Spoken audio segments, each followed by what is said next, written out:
UK visit visa versus UK pre action protocol. Pakistan 2021 8 अप्रैल की रात सुबह 4 बजे यानी 9 अप्रैल की सुबह पाकिस्तान रेड लिस्ट में शामिल हो चुका है। जिन लोगों ने अपने visit visa, sponsorship visa, tourist visa, spouse visa, study visa और मेडिकल वीज़ा अप्लाई किए थे, जो 9 तारीख के बाद अप्लाई किए थे, उनका क्या बनेगा?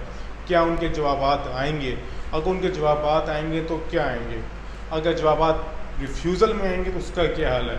मैं आपको बताऊंगा इस सब बातों का जवाब। मेरा नाम है मोहम्मद अवैस, मेरे चैनल का नाम है स्काई इमिग्रेशन कंसल्टेंट्स। जैसा कि आप सब जानते हैं कि मैंने पहले भी 2 से 3 वीडियो बनाई थी प्री एक्शन प्रोटोकॉल से रिलेटेड। तो मैंने कहा कि मैं आपको मज़ीद डिफाइन कर सकूँ कि प्री एक्शन प्रोटोकॉल किस बेस पर अप्लाई किया जा सकता है, कि जो इस वक्त जो सीन चल रहा है, जो एक माहौल पैदा हुआ हुआ है यूके और पाकिस्तान का, उस पर वीज़ा रेशो क्या रहेगी। जैसे कि मैंने अपनी लास्ट वीडियो में जो मैंने बनाई थी साइकिल लास्ट वीडियो, उसमें जो आपको मैंने बताया भी था कि मैंने आपको पासपोर्ट शो किए थे, मैंने रिक्वेस्ट की थी, परमिशन ली थी अपने क्लाइंट से, क्योंकि नॉर्मली जो स्काई इमिग्रेशन कंसल्टेंट्स है वो अपनी पब्लिसिटी, अपनी मार्केटिंग पासपोर्ट वीज़ा लगवाने के बाद नहीं करता, या फिर वो प्रोटेक्शन प्रोटोकॉल अप्रूवल होने के बाद नहीं करते। देखिए जी, हमारा वीज़ा हो गया, हम इसमें कभी काम नहीं करते और हम इस चीज़ को इतना अच्छा भी नहीं समझते, ना ही हम अपने फेसबुक पेज पे भी ये चीज़ें अपडेट करते हैं। जो लोग कमेंट्स करते हैं या फिर हमें आगे हमारे हमसे रिक्वेस्ट करते हैं हमारा लगाएं, तो हम लोग उनकी पे भी लगाते हैं, लेकिन हम लोग परमिशन देते हैं कि हमारे पोस्ट पर जाके कमेंट्स कर सकते हैं वीज़ा से रिलेटेड। जब उनकी जो पासपोर्ट की कॉपी होती है, वीज़ा की कॉपी होती है, पीएपी की कॉपी होती है, तो वो उसका स्क्रीनशॉट लेके अपलोड कर सकते हैं जस्ट परमिशन के तहत। बहरहाल ये चीज़ें साइड पे रखें। इस वक्त जो यूके विज़िट वीज़ा है, जिन लोगों ने अप्लाई किया था 9 अप्रैल के बाद, उनको बात बता दूं, उन सब की फाइल्स होल्ड पे चली गई हैं और ये कब तक होल्ड पे रहेंगी इस बात का अभी तक कोई क्लियर नहीं है। लेकिन मुमकिन है कि 17 अप्रैल 2021 को इसका भी फैसला हो जाए कि इसका उन्हें होल्ड रखनी है, मज़ीद होल्ड रखनी है या फिर क्या करना है।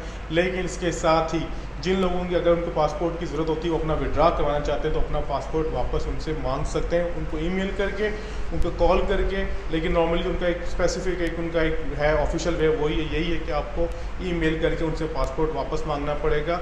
उसके बाद फिर आपके पैसे भी ज़ाया हो जाएंगे और आप अपना केस विड्रा कर लेंगे बाय योर एंड, यानी आप अपना केस विड्रा करना चाह रहे हैं। उसको केस का अप्लाई करना चाहिए, केस को अप्लाई करना चाहिए। अब इसके बारे में स्पेसिफिक डेट नहीं पता, टाइम नहीं पता, लेकिन मुमकिन है कि 17 अप्रैल के बाद ये चीज़ें नॉर्मलाइज। जो यूके एम्बेसडर है, वीज़ा ऑफिसर तो नहीं कहूँगा, जो एम्बेसडर है जो पाकिस्तान में, वो इसके बारे में कोई अपनी लाएमल का जो हिकमत अमली है वो डिक्लेयर कर देंगे, बता देंगे।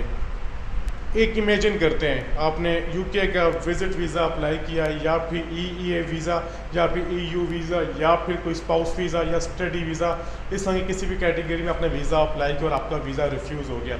मैं हमेशा कहता हूँ कि अपना जो होगा आपका वीज़ा रिफ्यूज़ हो जाए, कि ना कि आप उसको जो उसका आपका रिफ्यूज़ल लेटर है उठा के अपने घर की अलमारी के पेपर्स में फ़ाइल में रख दें, बल्कि आप उसको किसी कंसल्टेंट से मिलके उसकी अपील करें, उसके ग्राउंड से अपील देखें कि वो रिफ्यूज़ किस बेस पे हुआ है, इसकी रिफ्यूज़ होने की वजह क्या है। देखिए, मैं यूके एक वाहिद मुल्क है दुनिया में जो आपके रिफ्यूज़ल के पॉइंट्स बताता है कि आपका मैं वीज़ा किस बेस पर रिफ्यूज़ कर रहा हूँ। इसकी वजह ये आपके पास टाइम होता है, आपके पास ऑप्शन होता है कि आप उसकी अपील कर सकते हैं, प्री एक्शन प्रोटोकॉल कर सकते हैं। मैं आपको आसान लफ्ज़ में समझा दूँ कि प्री एक्शन प्रोटोकॉल होता क्या, अपील होती क्या है। अपील एडमिनिस्ट्रेटिव रिव्यू भी से कहा जाता है। वो ये होता है कि आप बेसिकली जो वीज़ा ऑफिसर, आप उसे धमकी देते हैं, उसे थ्रेट देते हैं कि आपने हमारे साथ ज़्यादती की है, मेरे डॉक्यूमेंट्स कंप्लीट थे, मेरा सब कुछ कंप्लीट था, लेकिन आपने मुझे फिर भी वीज़ा नहीं दिया।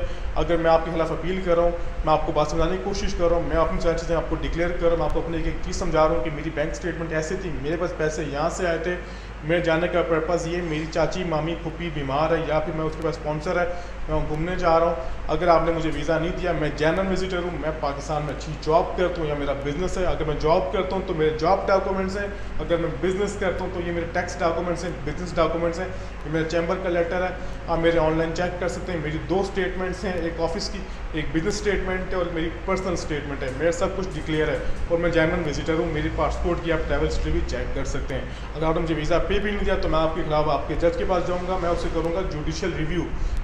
जुडिशियल रिव्यू का लास्ट स्टेप होता है कि जब आपका अगर वीज़ा ऑफिसर आपकी बात नहीं मानता, आपकी बात तस्लीम नहीं करता, then you can go for judicial review. लेकिन इससे पहले आपको पीएपी करना पड़ता है और करना भी चाहिए, क्योंकि आप एकदम अगर आप लास्ट ईयर्स में चले जाएंगे तो ये आपके लिए बेनिफिशियल नहीं रहेगा। PAP करना चाहिए। और इस वक्त जो मैं कहूँगा, जो एट दैट टाइम जो मैंने कहा, मैंने अपना जो मैंने थंबनेल भी लगाया, आपने देखा होगा, उस पर लिखा हुआ है UK visit visa versus pre action protocol. Pre action protocol versus, क्योंकि मैं नहीं समझता कि इस वक्त UK इतने वीज़े ग्रांट करेगा, इशू करेगा। क्यों?